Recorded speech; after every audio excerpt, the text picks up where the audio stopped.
ఓం నమ శివాయ. శ్రీ మాత్రే నమ. ఓం శ్రీ సాయిరం. అందరికీ నమస్కారం అండి. మంగళసూత్రం ధరించే ప్రతి మహిళ కూడా ఈ వీడియో తప్పకుండా చూడాలి. ఈ తప్పు చేస్తే మాత్రం మీ భర్తకు గండం అనేది తప్పదు. ధర్మంలో ముఖ్యంగా మన తెలుగు వారి సాంప్రదాయాలలో వివాహానికి ఎంతో ప్రాముఖ్యత ఉంది. అందులో ఒక వివాహిత అంటే స్త్రీకి తన ప్రాణంతో సమానమైనది, అత్యంత పవిత్రమైనది, తన అదృష్టానికి మరియు సౌభాగ్యానికి ప్రతీక అయినది ఈ మంగళసూత్రం. ఈ రోజుల్లో చాలామంది మహిళలకు మంగళసూత్రం ఎలా కట్టుకోవాలి, కట్టుకునేటప్పుడు మనం పాటించాల్సిన నియమాలు ఏమిటి, ఏ పద్ధతులు ఆచరించాలి, ఏ పనులు అస్సలు చేయకూడదు అనే విషయాలపైన ఎన్నో రకాలైనటువంటి సందేహాలు వస్తూ ఉంటాయి. మరి ఆ సందేహాలన్నిటికీ సమాధానాన్ని నేనైతే ఈ వీడియోలో మీకు పూర్తిగా చెప్తాను. ఈ విషయాలన్నీ పెళ్ళైన ప్రతి మహిళ తెలుసుకోవడం ఎంతో అవసరం. ఎందుకంటే తెలియక మనం చేసే చిన్న చిన్న తప్పులు మన దాంపత్య జీవితం మీద, ముఖ్యంగా మన భర్త ఆరోగ్యాల మీద తీవ్రమైన ప్రభావాన్ని చూపుతాయి. కాబట్టి వీడియోలోకి వెళ్ళే ముందు మొదటిగా మన ఛానల్ని సబ్స్క్రైబ్ చేసుకోండి. ఈ వీడియోకి ఒక లైక్ ఇవ్వండి. కింద కామెంట్ సెక్షన్లో శ్రీ గౌరీదేవియే నమః అని చెప్పి కామెంట్ పెట్టడం మాత్రం అస్సలు మర్చిపోవద్దు. అసలు మంగళసూత్రం అంటే ఏంటి, దాని వెనక ఉన్న గొప్ప ఆంతర్యం ఏమిటి అనేది ముందుగా మనం ఈ వీడియోలో తెలుసుకుందాం. పెళ్లి సమయంలో వరుడు వధువు మెడలోనే 3 ముళ్ళు వేసేటప్పుడు మాంగళ్యం తంతునామేన మమ జీవన ఏతునాం కంటే బద్దామి సుభగే త్వం జీవం శరదాం శతం అని చెప్పి వేద మంత్రాన్ని పఠిస్తాడు. ఆ మంత్రానికి అర్థం ఏమిటి అంటే, ఓ కళ్యాణి, నా జీవనానికి ఆధారమైన ఈ మంగళసూత్రాన్ని నీ కంఠానికి కడుతున్నాను. నీవు దీనిని ధరించి సుమంగళిగా 100 ఏళ్ళు వర్ధిల్లాలి. తద్వారా నా జీవితాన్ని నిలుపుతావని కూడా ఆశిస్తున్నాము అని అర్థం. అంటే ఒక స్త్రీ మెడలో మాంగళ్యం ఉన్నంతకాలం భర్త పూర్ణాయుష్తో సకల సౌభాగ్యాలతోటి, శుభాలతోటి, భోగభాగ్యాలతోటి ఉంటాడని మన హిందువుల యొక్క ప్రగాఢ విశ్వాసం.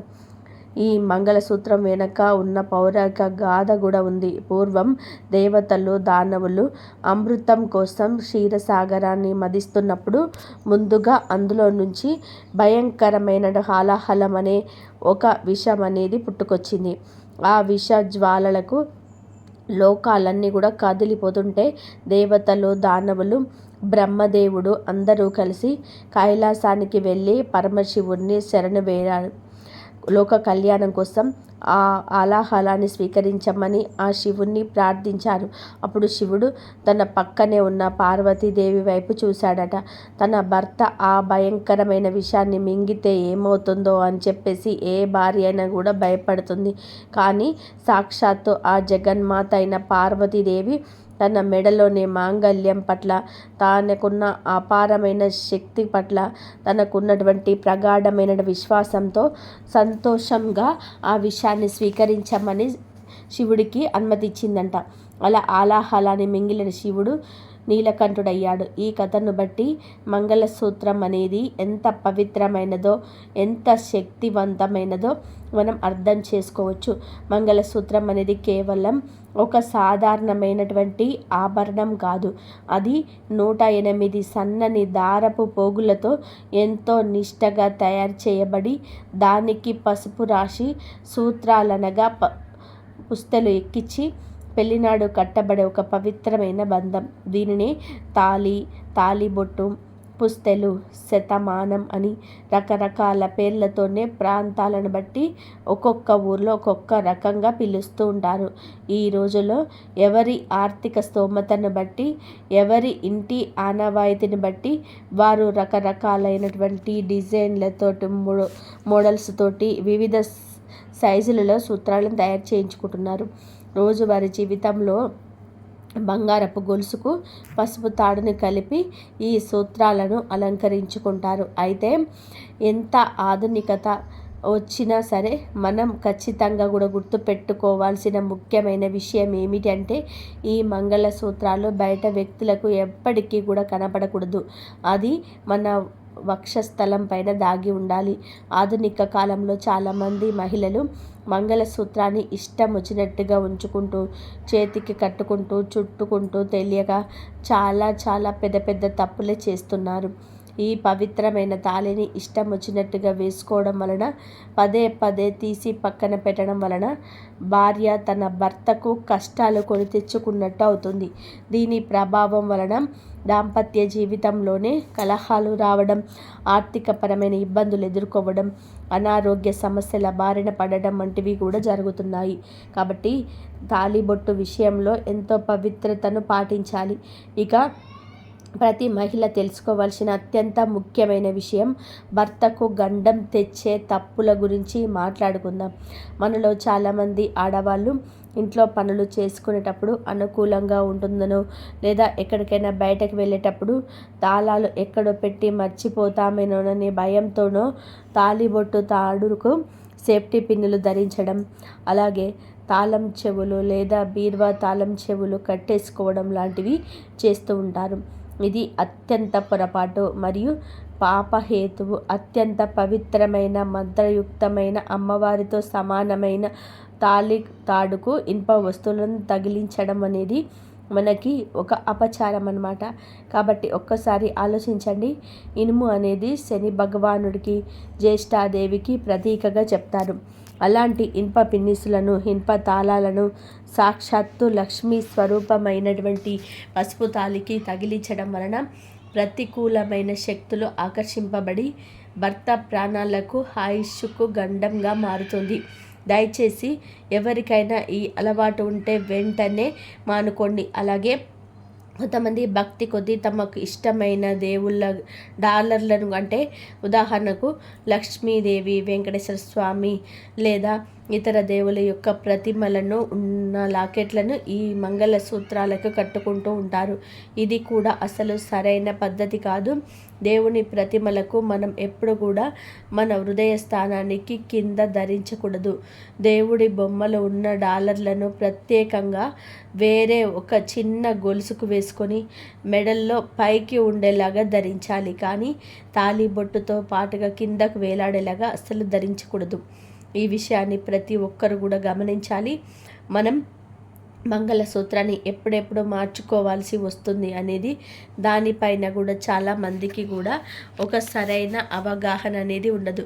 మనం ప్రతిరోజు స్నానం చేసేటప్పుడు షాంపూలు, సబ్బులు వాడేటం, అలాగే భక్తితో పసుపు రాస్తూ ఉండడం వలన కాలక్రమేణా ఆ దారం నానిపోయి బలహీనపడుతుంది. అప్పుడు తాడు ఎప్పుడు తెగిపోతుందో అని మనకు సులువుగా అర్థమవుతుంది. కాబట్టి అలా పెరిగిపోకముందే మనం జాగ్రత్త పడి కొత్త తాడును మార్చుకోవాలి. తాళి తెగిపోవడాన్ని మన సాంప్రదాయంలో పవిత్రంగా పెరగడం అని అంటారు.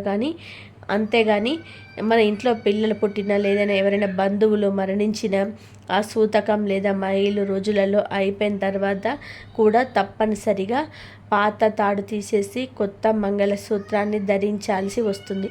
మరి తాళిబొట్టు ఎంత పొడవు ఉండాలి, ఎలా కొలుచుకోవాలి అనే సందేహం కూడా చాలామందికి వస్తుంది. తాళి ఎప్పుడు కూడా మన హృదయాన్ని, అంటే అనాహత చక్రానికి తాకుతూ ఉండాలి. ఇది ఎలా కొలుచుకోవాలంటే, ఎవరి నాభి స్థానం, అంటే బొడ్డు దగ్గర నుంచి కుడి చేతిని పైకి పెట్టి కొలిస్తే చిటికెన వేలు కొన నుండి బొటన వేలు కొన వరకు, అంటే ఒక జానెడు అంత దూరం అయితే వస్తుందో ఆ బొటన వేలుకు కొన ఎక్కడ అయితే ఉంటుందో అక్కడే వరకు తాళి ఉండాలి. ఆ ప్రదేశంలో భగవంతుడు ఆంతర్యామిగా మన హృదయంలోనే కొలువై ఉంటాడు. కాబట్టి ఆ హృదయ స్థానంలోనే కట్టుకోవడం అత్యంత శ్రేయస్కరం. ఈ పవిత్రమైన తాళిని మార్చుకోవడానికి ఏ రోజు మంచివి అంటే, వీలైనంత వరకు బుధవారం లేదా గురువారం కట్టుకోవడం చాలా చాలా విశేషం. ఎందుకంటే జ్యోతిష్య శాస్త్రం ప్రకారం బుధుడు ఆకుపచ్చ రంగుకు, అంటే పచ్చదనానికి, శ్రేయస్సుకు, అలాగే గురుడు పసుపు రంగుకు, అంటే మంగళకరమైనటువంటి దానికి, జ్ఞానానికి ప్రతీకలు. మనం ఎప్పుడు కూడా పచ్చగా 10 కాలాల పాటు సుమంగళిగా నిండు ముత్తైదులా ఉండాలని చెప్పి ఆశిస్తాం. కాబట్టి ఈ 2 రోజులు అత్యంత ప్రశాంతకరమైనవి. ఒకవేళ మీకు తెలియకుండా అనుకోకుండా పొరపాటున లేదా గ్రహపాటున తాళి పెరిగితే దయచేసి ఎవరు కూడా కంగారు పడి భయపడిపోయి ఏడ్చేయకండి. అది మీకు తెలిసి మీకు కావాలని చేసిన తప్పు కాదు కాబట్టి ఎలాంటి టెన్షన్ కానీ భయం కానీ పడాల్సిన అవసరం లేదు. వెంటనే ఆ సమయంలోనే మనసును ప్రశాంతంగా ఉంచుకొని పూజా మందిరం దగ్గరికి వెళ్ళి అమ్మవారి ముందు దీపాన్ని వెలిగించి, తల్లి అనుకోకుండా ఈ పొరపాటు జరిగింది, మమ్మల్ని చల్లగా చూడు, మా మాంగళ్యాన్ని కాపాడు అని క్షమాపణ అడిగి ఆ యొక్క తల్లికి నమస్కరించుకొని వెంటనే ఆ యొక్క కొత్త తాడును కట్టేసుకోవచ్చు. ఇందులో ఎలాంటి దోషం అనేది ఉండదు అనే విషయాన్ని గుర్తుపెట్టుకోవాలి. ఇప్పుడు కొత్త తాళి ఎలా తయారు చేసుకోవాలో, ఎలా కట్టుకోవాలో నేను మీకు వివరంగా అర్థమయ్యే విధానంగా చెప్తాను. మీరు ఏ రోజైతే తాళి మార్చుకోవాలి అని చెప్పి అనుకుంటున్నారో ఆ రోజు ఉదయాన్నే శుభ్రంగా తలస్నానం చేసి ఇంటి పనులన్నీ కూడా చక్కగా పూర్తి చేసుకొని తర్వాత మీరు తూర్పు దిక్కు ఉన్న వైపుగా కూర్చొని, అంటే తూర్పు ముఖం వైపు చూసుకొని కూర్చోవాలి. దేవుడి మందిరం ముందు తూర్పు వైపుకు తిరిగి కూర్చొని ఈ కార్యక్రమాన్ని చేసుకోవాలి. ముందుగా మార్కెట్ నుండి ఏదైతే తెచ్చుకున్నారో కొత్త తాడు, ఆ తెచ్చుకున్న 2 పసుపు తాళ్ళల్లోనే దానికి నిండుగా పసుపు రాసుకోవాలి. తర్వాత దానికి ఒక చిన్న పసుపు కొమ్మును ముడివేసుకొని కుంకుమ బొట్టు పెట్టుకోవాలి. ఈ పసుపు రాసిన పసుపు కొమ్ము ఉన్న తాళిని సాక్షాత్తు తాళి బొట్టుతో సమానం కాబట్టి అవకాశం ఉంటే మీ భర్త గనక సమయంలో ఇంట్లో ఉంటే ఆ పసుపు కొమ్ము తాడును మీ భర్త చేత మెడలోనే 3 ముళ్ళు వేయించుకోవడం చాలా మంచిది. ఒకవేళ ఏదైనా పని మీద బయటికి వెళ్ళి ఉంటే మీ భర్త మీరే స్వయంగా దేవుణ్ణి తలుచుకుంటూ కట్టేసుకోవచ్చు. ఆ పసుపు కొమ్ము తాడుని కట్టుకున్న తర్వాత మాత్రమే మీ మెడలో అప్పటి వరకు ఉన్న పాత సూత్రాల గొలుసులు కానీ పసుపు తాడు కానీ బయటకు తీయాలి. తీసిన తర్వాత అందులో ఉండే పుస్తెలు, నాన్కోడి, రూపు మొదలైన వాటిని ఒక పళ్ళెంలో జాగ్రత్తగా పెట్టుకోవాలి. మనం ఈ బంగారపు సూత్రాన్ని ఎప్పుడూ కూడా బయటకి తీయం. అవి ఎప్పుడు మన మెడలోనే ఉంటాయి కాబట్టి ఈ సమయంలోనే వాటిని శుభ్రంగా ఉంచుకుంటే చాలా మంచిది. శుభ్రం చేసుకోవడం కూడా చాలా ముఖ్యం అన్నమాట. ఇక్కడ ఒక విషయం బాగా గుర్తుపెట్టుకోండి. మన వీధుల్లోకి తరచుగా బంగారపు పుస్తలకు మెరుగు పెడతాం, కొత్త వాటికి తలతల మార్చేలా చేసేస్తామని చెప్పేసి కొంతమంది వచ్చేస్తుంటారు. వారిని ఎట్టి పరిస్థితుల్లోనూ కూడా నమ్మకండి. వారు రసాయనాలను వాడి బంగారాన్ని కరిగించి మనకు తెలియకుండానే మన బంగారాన్ని దోచేసుకుంటారనమాట. అలాంటి మోసాలకు గురి కాకుండా చక్కగా మీ ఇంట్లోనే తేలికగా పాటిగా ఏ విధమైన ఖర్చు లేకుండా సహజ సిద్ధంగా అయిన ఈ పవిత్రమైనటువంటి ఆభరణాలను శుభ్రం చేసుకునే మార్గం చెప్తాను. 4 కుక్కుడుకాయలు తీసుకొని చక్కగా గింజలు తీసేసి వాటికి మెత్తగా చితకొట్టి కొద్దిగా గోరువెచ్చటి నీళ్ళలో వేసి బాగా పిసికి ఆ రసం తీసి పక్కన పెట్టుకొని ఆ కుంకుడుకాయ రసంలో మీ బంగారపు తాళిబొట్టు, నాన్నగోడి, ఉంగరాలు అవన్నీ ఏవేవి ఉన్నాయో అవన్నిటిని కూడా పావుగంట సేపు అవన్నీ నాననివ్వండి. తర్వాత మృదువైన బ్రష్ తీసుకొని నెమ్మదిగా రుద్దితే చక్కగా మీ బంగారం మెరిసిపోతుందన్నమాట. మెరిసిపోయి కొత్త దానిలాగా తయారవుతుంది. ఇక్కడ ఒక ముఖ్యమైన ఏమిటంటే పగడాలు, ముత్యాలు లేదా రాళ్ళు పొదిగిన వస్తువులు మాత్రం నీళ్ళల్లో నానబెట్టకూడదు. రాళ్ళ మధ్య ఉండే చిన్న చిన్న సూక్ష్మ రంధ్రాల నుండి నీరు చేరి ఆ రాళ్ళు పాడైపోయి లేదా ఊడిపోయే ప్రమాదం అనేది ఉంటుంది. కాబట్టి రాళ్ళు ఉన్నటువంటి వస్తువులను వెంటనే బ్రష్తో సిద్ధం చేసి కడిగేసుకోవాలి. ఇక్కడ శుభ్రం చేసుకున్న సూత్రాలకి కొత్త తాడుని ఎలా ఎక్కించుకోవాలో చెప్తాను, జాగ్రత్తగా వినండి. తాడులో ముత్యాలు, పగడాలు, నల్లపూసలు ప్రతి వైపు 3 చొప్పున వేసుకోవడం మన సాంప్రదాయం. ముత్యాలు, పగడాలు వేసుకోవడం వలన శరీరంలోనే ఉష్ణోగ్రత అనేది సమతుల్యంగా ఉండి మహిళలకు ఆరోగ్యమైనటువంటి ప్రయోజనాన్ని చాలా కలుగుతాయి. అలాగే నల్లపూసలు ఎందుకు వేస్తారంటే నరుడి కంటికి నల్లరాయి అయినా సరే పగులుతుంది కాబట్టి మన పెద్దలకు సామెత చెప్తుంటారు. ఈ మాట అంటే నల్ల కంటికి నల్లరాయి కూడా పగిలిపోతుందని చెప్పి. ఎలాంటి చెడు దృష్టి లేదా దిష్టి అనేది ఆ సుమంగళి మీద పడకుండా ఉండడం కోసమే ఈ నల్ల పూసలు రక్షణ.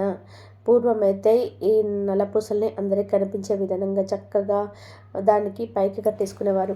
ఇక ఈ సూత్రాన్ని వేయించేటప్పుడు వాటి బరువును కూడా మనం ఎలా అంటే ఎంత బరువు ఉంది అని చెప్పేసి గమనించాలి. అత్తింటి వారిచ్చిన సూత్రం అంటే పుస్తే కొద్దిగా బరువు ఎక్కువగా ఉంటుంది, పుట్టింటి వారిచ్చిన సూత్రం కొంచెం తక్కువగా ఉంటుంది. ఇది ఎవరి ఇంటి ఆనవాయితీని బట్టి వాళ్ళకే ఉంటుంది. కాబట్టి బరువు ఎక్కువగా ఉన్న అత్తింటి సూత్రం ఎప్పుడు కూడా కుడివైపున అంటే మనకి రైట్ సైడ్న ఉండేలా చూసుకోవాలి. పుట్టింటి నుంచి వచ్చిన సూత్రం ఎడమ వైపున అంటే మనకి లెఫ్ట్ సైడ్ నుంచి వచ్చేలా చూసుకోవాలి. ఈ 2 సూత్రాలు ఒకదానికొకటి తగిలిస్తే శబ్దం రాకుండా అరిగిపోకుండా ఉండడం కోసమే వాటి మధ్య నానుకోడి అనేది ఒక చిన్న బంగారపు గొట్టాన్ని వేస్తారనమాట. ఇలా అన్నీ వరుసగా ఎక్కించుకున్న తర్వాత అవి జారిపోకుండా అటు ఇటు కొద్దిగా తాళిని ముడి వేసుకోవాలి. అంటే ఖాళీ వదిలి ముడి వేసుకోవాలన్నమాట. ఖచ్చితమైన లెక్కలు కానీ ఎలాంటి నియమాలు కానీ లేవన్నమాట. ఆ వస్తువులు అటు ఇటు జరిగిపోకుండా జారిపోకుండా భద్రంగా ఉండడం కోసం మాత్రమే ఈ ముడులు వేసుకుంటారు. ఇలా చక్కగా మీరు సిద్ధం చేసుకున్న పసుపు తాడుకి మీ బంగారపు గొలుసును ఉన్న చిన్న రంధ్రం అంటే తూములో నుంచి పోనిచ్చి అటు ఇటు జాగ్రత్తగా కట్టి 3 లేదా 4 ముడులు గట్టిగా వేసుకోవాలి. ఇక ప్రతిరోజు కూడా ప్రతి మహిళ ఆచరించవలసిన మంగళకరమైన విషయం ఏంటంటే మీ బాత్రూంలో ఒక చిన్న డబ్బాలో పసుపు ఉంచుకోండి. మీరు తలస్నానం చేసినప్పుడల్లా కూడా ఆ పసుపును కొద్దిగా తీసుకొని మీరు మీ యొక్క మంగళసూత్రానికి భక్తితో రాసుకోవడం వలన మాత్రం అస్సలు మర్చిపోకండి. ఇది ఎంతో మంగళకరమైనటువంటి సౌభాగ్యకరమైనటువంటి అలవాటు. ఇది మీకు ఈ విషయం ఇప్పటి వరకు తెలియకపోతే ఇక నుంచైనా కానీ అలా చేయండి. ఇక మీకు ఒక విశేషమైన ఎంతో పుణ్యాన్ని ఇచ్చే ఒక మంచి విషయాన్ని చెప్తాను. మనమందరం సాధారణంగా ప్రతి సంవత్సరం వీలు దొరికినప్పుడల్లా తిరుపతికి వెళ్ళి శ్రీ ఏడుకొండల స్వామి వారిని దర్శించుకునే ఉంటాము. శ్రీనివాసు దగ్గరికి వెళ్ళినప్పుడు తప్పనిసరిగా తిరుచానూరులోని కొలువైన అలివేలు మంగ అనే పద్మావతి అమ్మవారిని దర్శించుకోవడం మన ఆనవాయితీ.